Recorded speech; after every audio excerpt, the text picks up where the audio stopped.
The human race, confronted with an existential threat under the waning sun, rallied together. Once teeming with life, Earth was teetering on the edge of habitability in the next 10,000 years. Its climate will be ruined and its resources depleted in the next 8,000 years.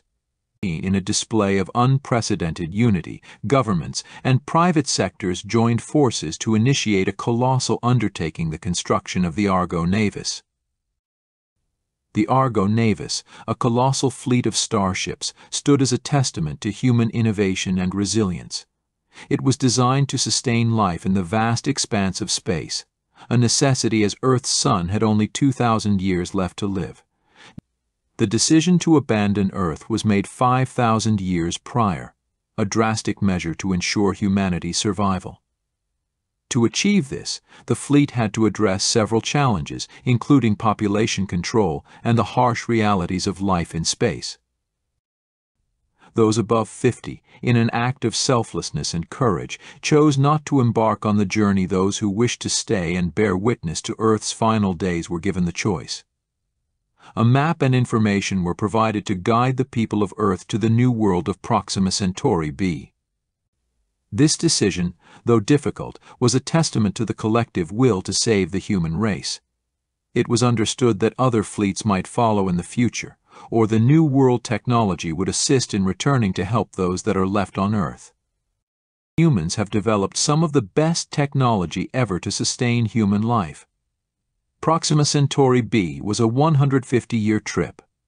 The Sun in the Proxima Centauri system was new, and a second planet in the Proxima Centauri system, Proxima Centauri e, was also in the livable zone. Both planets were Earth-like. The Earth's fleet comprised tens of thousands of ships, varying in size and function. 20 massive ark ships and floating ecosystems replicated Earth's diverse biomes from lush rainforests to arid deserts. These arks carried thousands of species of plants and animals, alongside their human stewards, in carefully maintained habitats. Then there were the residential ships, towering structures resembling vertical cities, where generations would live and die without ever setting foot on solid ground. The supply ships, medical bays, scientific laboratories, and cultural centers formed the rest of the fleet, creating a mobile civilization in space. Under the fearless leadership of Admiral Troy Myers, a seasoned astronaut and diplomat, the fleet embarked on its journey toward Proxima Centauri b, an exoplanet in its star's habitable zone, promising conditions suitable for colonization. The long journey was expected to take over 150 years, with most of the fleet's inhabitants living their entire lives aboard the ships, their descendants destined to be the first humans to colonize a new world. The Argo Navis fleet left Earth. Over 1 billion lives are at risk of beginning a new world.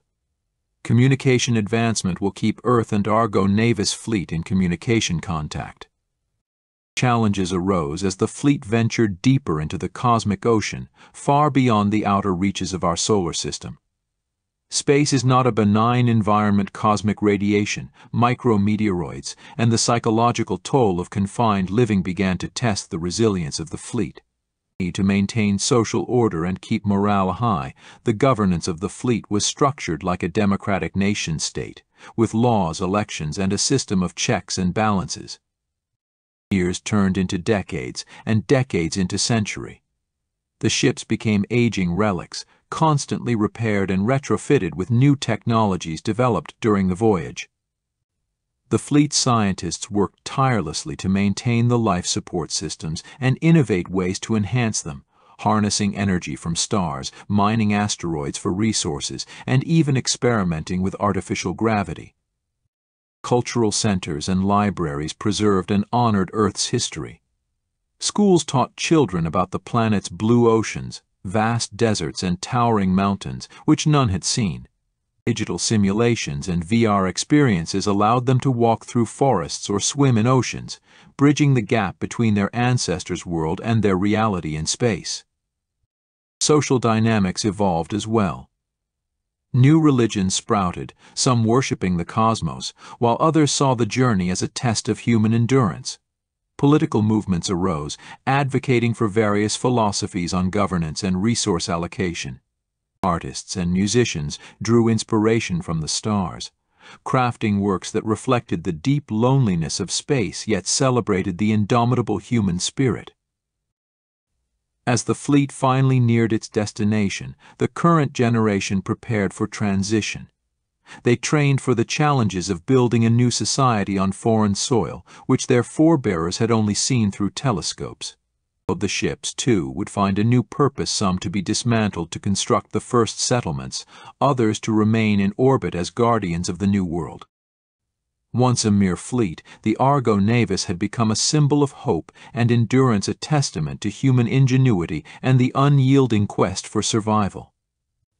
As the ships approached Proxima Centauri b, they did not just carry settlers, they carried the legacy of Earth, ready to sow the seeds of humanity in new and fertile ground.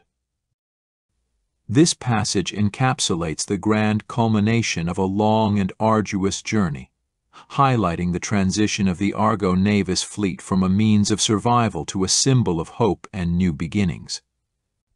As these ships draw near to their destination, Proxima Centauri b, they carry much more than the physical remnants of Earth's civilization. They transport the dreams, histories, and cultures of a species that refused to succumb to its planetary challenges.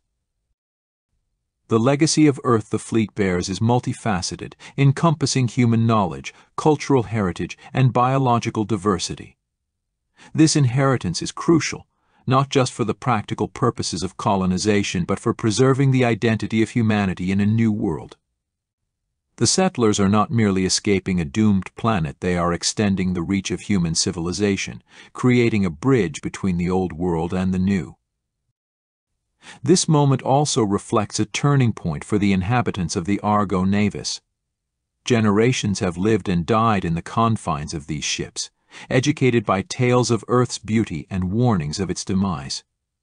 Their entire existence has been geared towards this singular goal of colonization. Now, as they approach their new home, the realization of their ancestors' dreams and their own destinies intertwine. They are tasked with transforming this alien planet into a new Earth, not just as a replica, but as a continuation of Earth's story. This narrative serves as a poignant reminder of humanity's resilience and adaptability. The journey of the Argo Navis is not just one of physical distance, but of existential significance. It challenges the settlers to redefine what being human means in a context their forebears could hardly imagine. They are to establish a society that learns from past mistakes while embracing the unknown possibilities of the future. As such, the arrival at Proxima Centauri b is not just an achievement but a profound responsibility, a chance to honor the legacy of Earth by flourishing in new and fertile ground. 145 years later, the Argo Navis reached orbit. Commander Helen Ross announces to the fleet, "We are home." She contacted Earth and announced to Earth that the Argo Navis was home.